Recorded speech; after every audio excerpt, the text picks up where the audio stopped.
जिस प्रकार खटाई की एक बूंद से क्षीर सागर का दूध नहीं फट सकता, उसी प्रकार अयोध्या तो क्या त्रिलोक का राज्य भी भरत को दे दिया जाए तो भी उसे राजमत नहीं हो सकता। आपके इसी साधुपने में हमने अपने हाथ में आया हुआ राज छोड़ दिया। सारी प्रजा आपके साथ थी।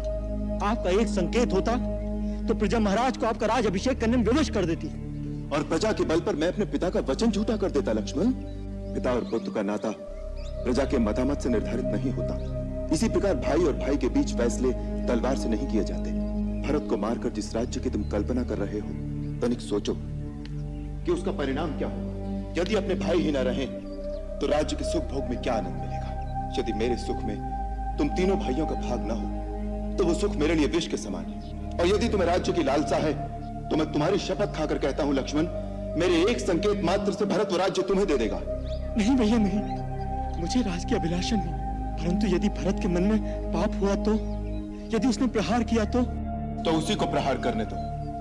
वो हमारा राजा है, हम अपने राजा के सामने शस्त्र नहीं उठाएंगे। भैया भैया भैया, मैं आपकी शरण में आ गया हूँ। भैया आपकी शरण में आ गया हूँ। भरत मेरे भाई। नहीं, जिस पापी के कारण आपकी ये दशा हुई है उसे भाई मत कहिए। मैं अब इसका अधिकारी नहीं। भाभी भाभी भाभी, मुझे क्षमा कर दीजिए भाभी। मैं एक निर्लज की भांति आपके सामने आ गया हूँ। आप सबकी ये दशा देखने से पहले तो अच्छा होता कि मुझे मृत्यु आ जाती। नहीं देवर जी, ऐसा न कहिए। प्रणाम भैया प्रणाम। नहीं लक्ष्मण, मैं इस योग्य नहीं कि तुम मुझे प्रणाम करो। मेरे मन में पाप नहीं, मैं स्वयं मूर्तिमान पाप हूं, जिसके कारण भैया भाभी पर तुम्हारी ये दशा हुई है। ऐसे पापी को प्रणाम मत करो। मुझे माफ कर दो भैया, मुझे माफ कर दो। मेरे मन में आपके लिए दोष आ गया था और मैंने आपके ऊपर धनुष उठाया। तो वो बाण चलाया क्यों नहीं पगले? वो बाण चला देते तो मेरा बहुत बड़ा उपकार करते।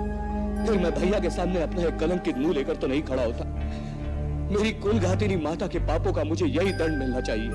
भरत, माता के लिए ऐसे अपशब्द कहना पाप। तुम तो धर्म के अवतार हो। मेरी कैकई माता के लिए मैं तुमसे ऐसे शब्दों की अपेक्षा नहीं करता। भैया, इस परिस्थिति में मेरी बुद्धि मारी गई है। मेरे सब दोष क्षमा कर दो। मैं अपने पापों का प्रायश्चित करने ही तो आपकी शरण में आया हूं। धीरज से काम